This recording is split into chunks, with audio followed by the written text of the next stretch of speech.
اعوذ باللہ من الشیطان الرجیم بسم اللہ الرحمن الرحیم الحمد للہ الذی لا یبلغ مدحتہ القائلون ولا یحصی نعماءہ العادون ولا یعدی حقہ المجتہدون الذی لیس لصفتہ حد محدود ولا نعت موجود ولا وقت معدود ولا أجل ممدود فطر الخلائق بقدرته ونشر الرياح برحمته الصلاة والسلام على الرسول المسدد المصطفى الأمجد المحمود الأحمد سيدنا ومولانا ومولى الكونين جد الحسن والحسین عانی والقاسم محمد اللہم صل علی محمد وعلی محمد وآلہ الطیبین الطاہرین المعصومین الذین قال اللہ انما یرید اللہ لیذہب عنکم الرجس اہل البیت ویطہرکم تطہیرا اللہم صل علی لعنت اللہ علی اعدائهم اجمعین من یوم عداوتهم الى قیام یوم الدین اما بعد قال الحکیم فی قرآن الکریم بسم اللہ الرحمن الرحیم ویقول الذین کفروا لست مرسلا قل کفى باللہ شہیدا بینی وبینکم ومن عنده علم الکتاب صلوات اللہم صل علی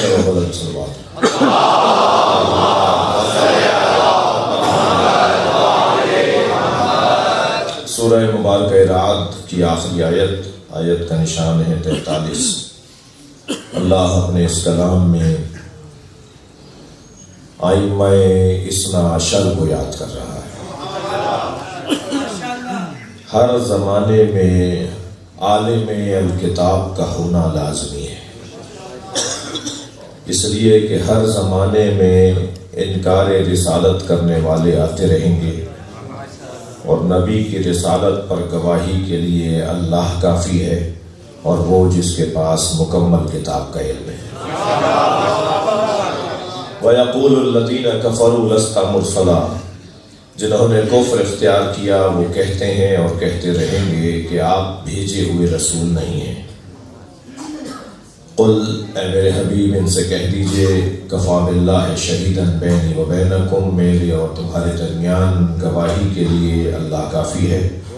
ومن عنده علم الکتاب، اور جس کے پاس ہر کتاب کا، مکمل کتاب کا، آسمانی ساری کتابوں کا علم ہے، وہ میرے اور تمہارے درمیان اللہ کے ساتھ میری رسالت پر گواہ ہے۔ سبحان اللہ۔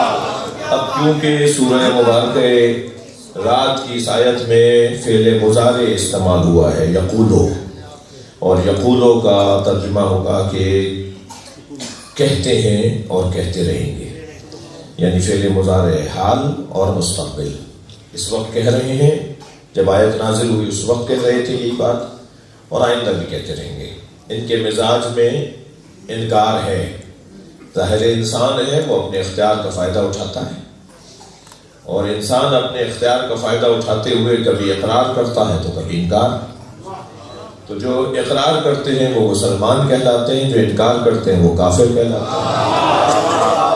تو جو کفر اختیار کرتے ہیں، جو انکاری ہیں، جو منکر ہیں، وہ کہتے رہیں گے۔ نبی کی نبوت کا انکار ہوتا رہے گا، تو پھر نبی کی نبوت پر گواہ بھی ہر زمانے میں ہونا چاہیے۔ تو گواہوں میں اللہ کا ہونا تو کسی بحث کی ضرورت ہی نہیں ہے کہ اللہ ہمیشہ سے ہے اور ہمیشہ رہے گا، تو ہر زمانے میں اللہ رہے گا نبی کی نبوت پہ گواہی کے طور پر۔ مگر کمال اس ذات کا ہے کہ جو ہر زمانے میں عالم الکتاب رہے گا۔ نبی نے یہ کیوں نہیں فرمایا کہ انی تارک فیکم الثقلین کتاب اللہ و اصحابی، میں تمہارے درمیان دو چیزیں چھوڑے جا رہا ہوں، کتاب خدا اور اپنے اصحاب۔ یہ کیوں نہیں فرمایا؟ سرکار نے کیا فرمایا؟ کتاب اللہ و اطرتی اہل بیتی، میں تمہارے درمیان دو چیزیں چھوڑے جا رہا ہوں، ایک اللہ کی کتاب اور ایک اپنی اہل بیت۔ کیوں نہیں فرمایا کہ اصحاب چھوڑ کر جا رہا ہوں؟ اس لیے کہ اصحاب کہتے انہیں ہیں کہ جنہوں نے نبی کو ایمان پر دیکھا ہو، ہر دیکھنے والا نہیں، جو مومن ہو کر دیکھے، جو دیکھ کر مومن ہو جائے، جس نے نبی کو دیکھا ہو ایمان کی حالت میں اور ایمان کی حالت میں ہی مرا ہو، جی جو ایمان کی حالت میں نبی کو دیکھنے والا، نبی کی زیارت کرنے والا رہا ہو، اور نبی کی زندگی کے بعد جب تک وہ زندہ رہا ایمان پر رہا۔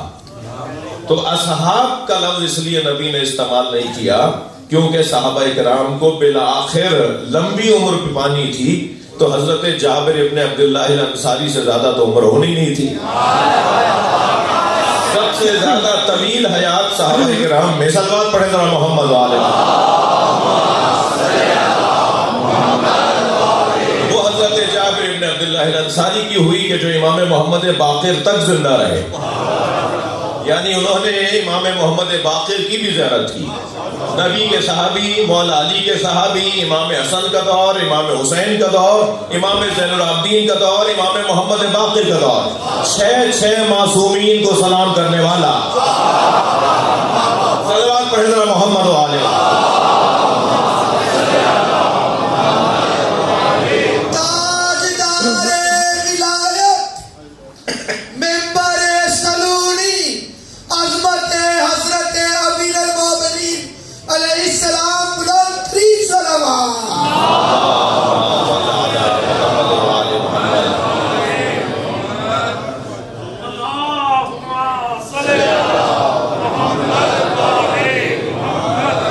اور بہتر صلوات۔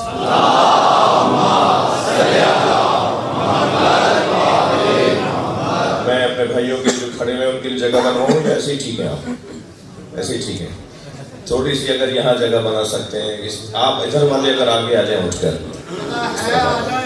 اس طرف آ جائیں، شاباش شاباش، بہت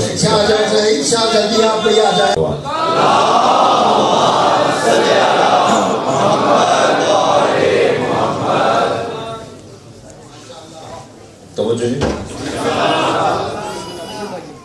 بھائی۔ حضرت جابر سے زیادہ تو کسی صحابی کی عمر نہیں ہوتی، وہ جنہوں نے 6 معصومین کو سلام کیا ہو، آخری وقت میں آنکھوں سے آنکھیں کچھ ان کی کم دیکھتی تھیں، دور تک نہیں دیکھتے تھے، جی چشمے سر کی بات کر رہا ہوں، چشمے جان کی نہیں۔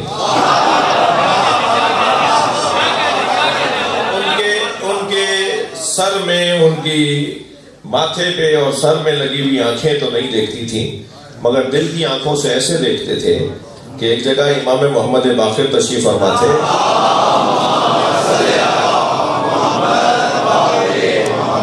تو جب جابر کو لا کر وہاں بٹھایا گیا تو فوراً کہنے لگے مجھے یہاں نبی کی خوشبو آ رہی ہے۔ سبحان اللہ۔ تو کہا جابر تمہیں نبی کی مجھے ایسی وہی خوشبو آ رہی ہے جو نبی میں۔ تو حضرت امام محمد باقر کھڑے ہوئے اور آگے بڑھ کر کہا میں محمد باقر ہوں۔ تو ہاتھوں کا بوسہ دے کے کہا کہ میرے پاس ایک امانت ہے، وہ حاصل کر لیجئے، وہ مجھ سے وصول کر لیجئے۔ امام نے فرمایا وہ امانت کیا ہے؟ فرمایا تو آپ کے جد رسول اللہ نے مجھ سے کہا تھا تم میرے نام سے مشابہ نام والے میرے اولاد کو پاؤ گے، اس کا نام محمد باقر ہوگا، میرا سلام کہہ دینا۔ صلوات پڑھے محمد وآلہ۔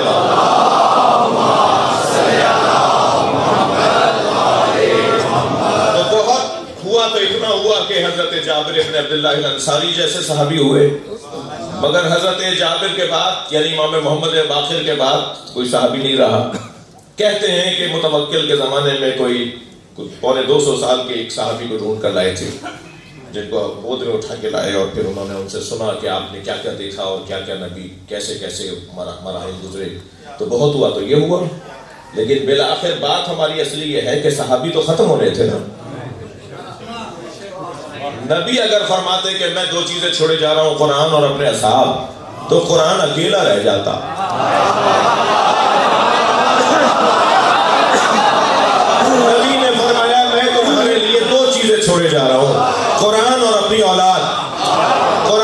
ساتھ جو ہمیشہ رہے گی وہ اولاد نبی رہے گی. ہر زمانے میں اولاد رسول، اولاد بطول کبھی قرآن کو تنہا چھوڑنے والے نہیں ہوں گے. قرآن ہمیشہ ہے تو اطرت بھی ہمیشہ رہے گی.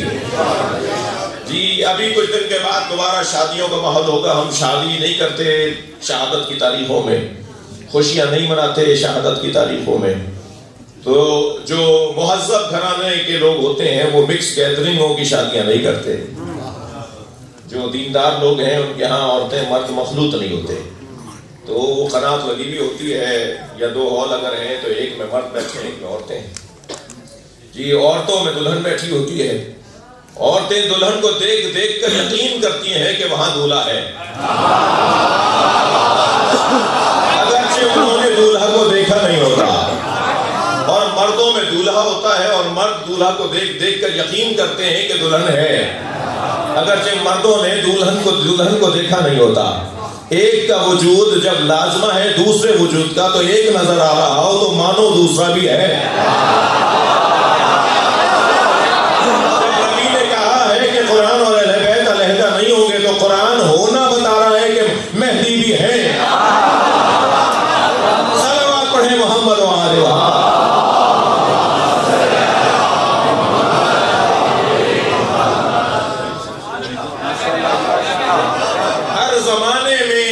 رسالت کرنے والے لوگ آتے رہیں گے اور نبی کی رسالت پر اللہ قرآن کی صورت میں گواہ ہے گا.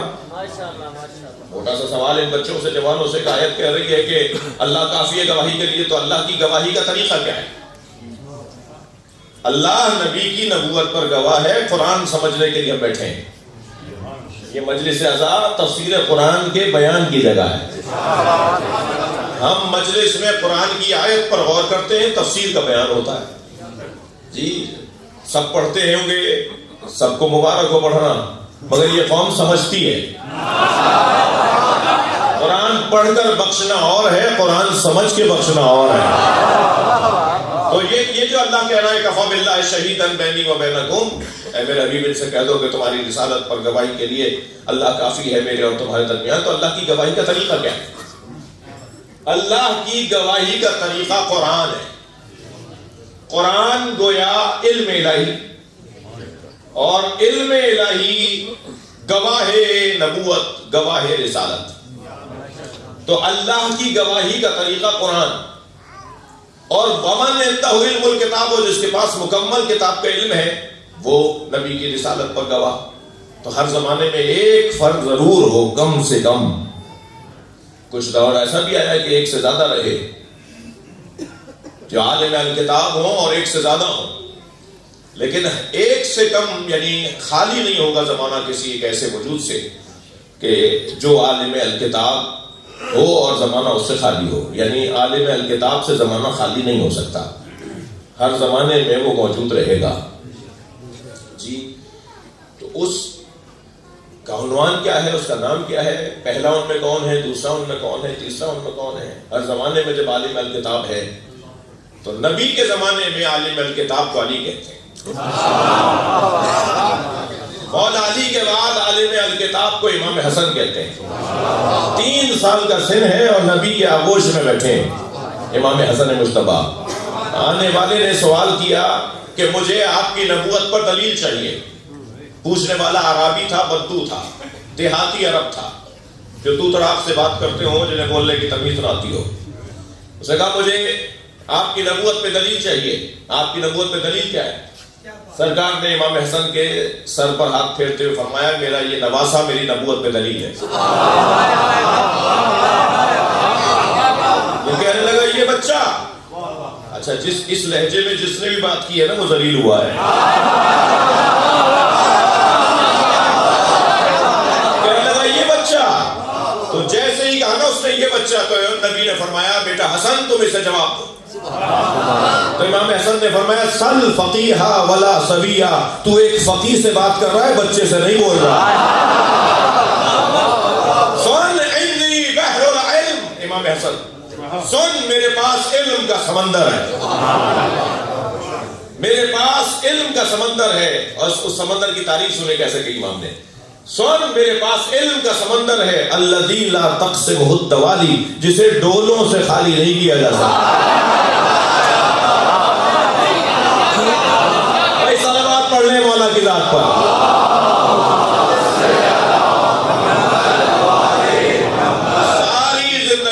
ساری زندگی سوال کرتا رہے، مگر تیرے سوال ختم ہو جائیں گے، میرا علم ختم نہیں ہوگا۔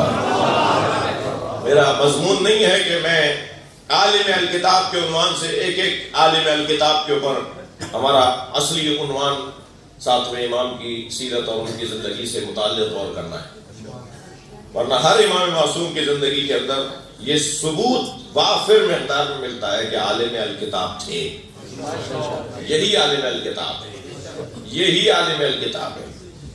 مگر دل کر رہا ہے امام حسن کی خدمت میں تھوڑی دیر رہوں۔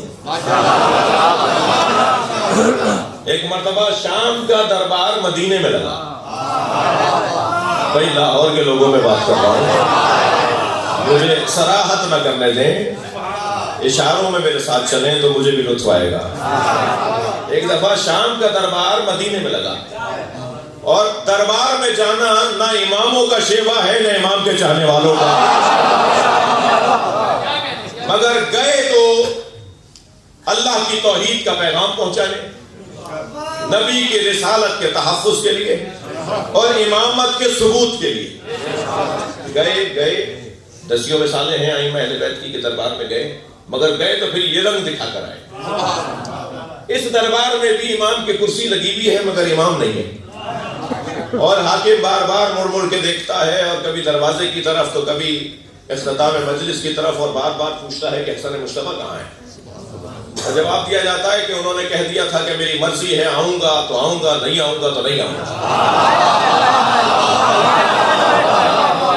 میں کسی کے دباؤ میں اور کسی کے کہنے پہ نہیں، اپنی مرضی سے آؤں گا۔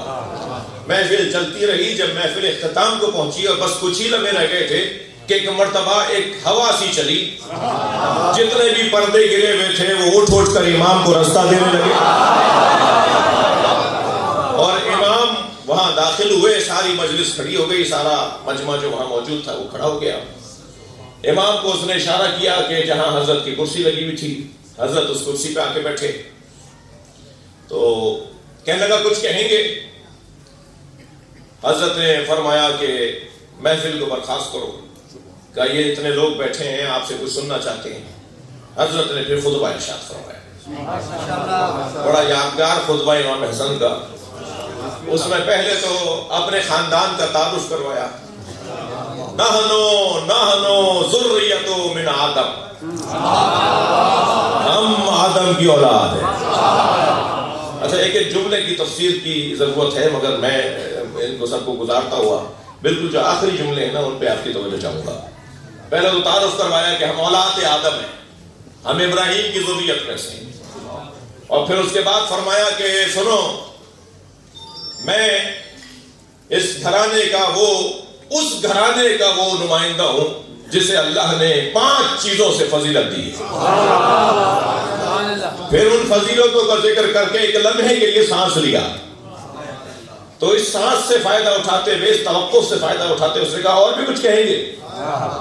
تو حضرت نے فرمایا کہ اگر میں سالوں اہل بیت کے فضائل پڑھتا رہوں تو اوقات ختم ہو جائیں گے، فضائل ختم نہیں ہوں گے۔ یہ کہہ کر میرے مولا پہ ایک مرتبہ جوش آیا، فرمایا سنو، لو شئت لجعلت عراق شاما و شام عراقا و جنوب شمالا و شمالا جنوبا، اگر میں چاہوں تو عراق کو شام بنا دوں، شام کو عراق بنا دوں، جنوب کو شمال بنا دوں، شمال کو جنوب بنا دوں۔ تو ایک شخص کھڑا ہو گیا، کہنے لگا فمو کا صغیر و کلامو کا کبیر، آپ کا دہن چھوٹا ہے، باتیں بڑی ہیں معاذ اللہ۔ جو اس نے کہا وہ نقل کفر نہ باشد، آپ کا دہن چھوٹا ہے، آپ کی باتیں بڑی ہیں۔ فنظر الیہ شذرا، امام نے اسے غور سے دیکھا اور فرمایا اما تستحین تجلسین فی الرجال، تجھے شرم نہیں آتی مردوں میں بیٹھی ہے؟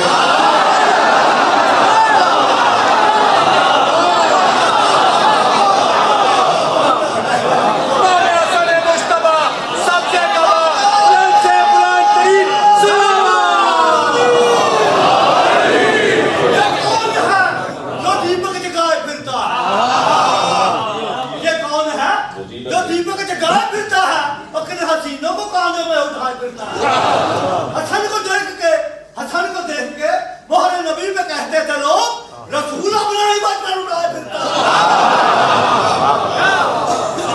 میرے مولا نے ایک مرتبہ اسے دیکھ کر کہا تو یہ شرم نہیں آتی مردوں میں بیٹھی ہے؟ اٹھ کے جانے لگی. اب بھائی وہ روایت تو سناؤں گا نا آپ کو. تو امام نے جاتی ہوئی کو دیکھ کر کہا تیری زوجہ اب تیرا شوہر ہو گئی ہے. میں نے اچھا یہ صحیح حدیث ہے یعنی تواتر والی حدیث ہے یعنی سندن یہ روایت صحیح ہے. اور یہ ایک روایت ہے جو ولایت تکوینی پر بھی دلیل ہے. ائمہ کی ولایت تکوینی پر دلیل ہے. تو میں امام کی خدمت میں ہاتھ جوڑ کے کہوں گا مولا بدتمیزی تو اس نے کی تھی, اس کی زوجہ کا کیا قصور ہے؟ طالب علم ہوں نا, میں سوچ سکتا ہوں بے ادبی تو اس نے کی تھی نا, امام سے تکرار کی, بے ادبی کی, اور امام غیظ اور غضب کی کیفیت میں آئے اور آپ نے اپنا معجزہ دکھایا, تو اس کی زوجہ کا کیا قصور ہے؟ تو جواب یہ آئے گا کہ بروں کے ساتھ بیٹھنے کا نتیجہ برا ہے.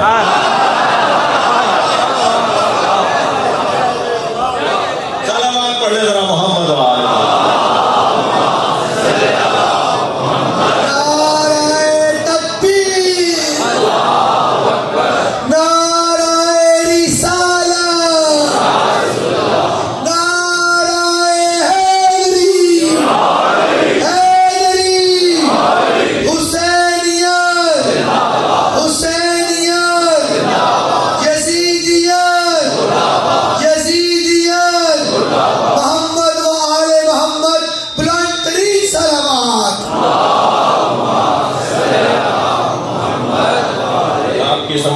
ساتھ ہیں تو میرا دل کہہ رہا ہے کہ امام کے اس خطبے کی آخری لائن اور سنا دیں.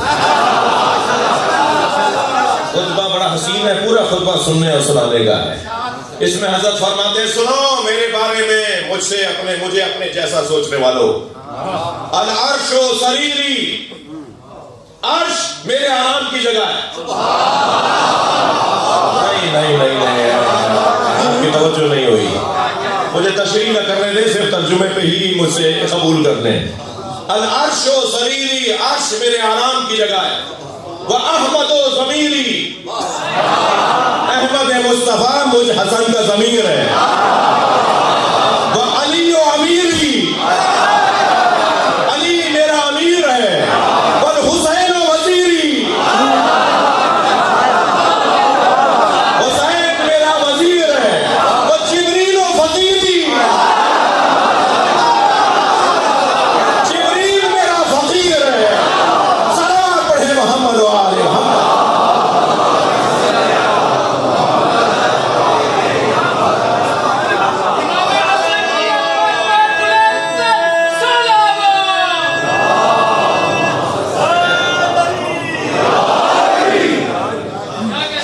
ہر زمانے میں عالم الکتاب ہر زمانے میں موجود رہے گا. اور یہ جب سلسلہ آگے بڑھا تو امام حسین کی یہی کیفیت. کیا کہا امام حسن سے کسی نے امام حسین کے لیے کہ آپ کو برا لگا, اچھا نہیں لگا امام حسین کی کوئی بات کسی نے ایسی کی جو ناگوار گزری؟ فرمایا سنو ان اخل حسین قد عالمنا علما, میرا بھائی حسین ہم سب سے بڑا عالم ہے. امام حسن فرما رہے امام حسین کے لیے ان اخل حسین قد عالمنا علما واسقلنا حلما, اور حلم اور بردباری میں میرا بھائی حسین سب سے زیادہ ثقیل سنگین ہے.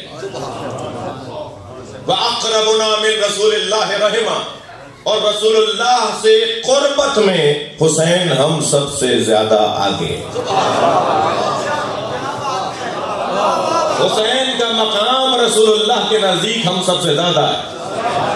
وَأَقْرَبُنَا مِن رَسُولِ اللَّهِ رَحِمًا, اور پھر اس کے بعد فرماتے ہیں کانا یقرأ الوحی قبل ان ينطق, حسین نے قرآن نازل ہونے سے پہلے قرآن پڑھ لیا.